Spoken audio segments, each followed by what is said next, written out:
Okay, there it goes. So what'd you do for MLK Day?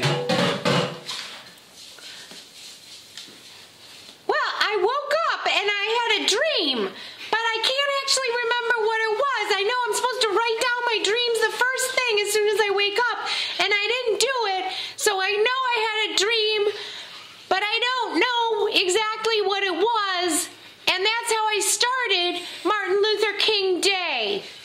How about you? Did you know that Martin Luther King, in the last few months that he was alive, he was really advocating things for the poor, not just about income inequality, very similar to the Occupy Wall Street movement that's currently happening? Well, I listened to that report on Pacifica, on the radio today.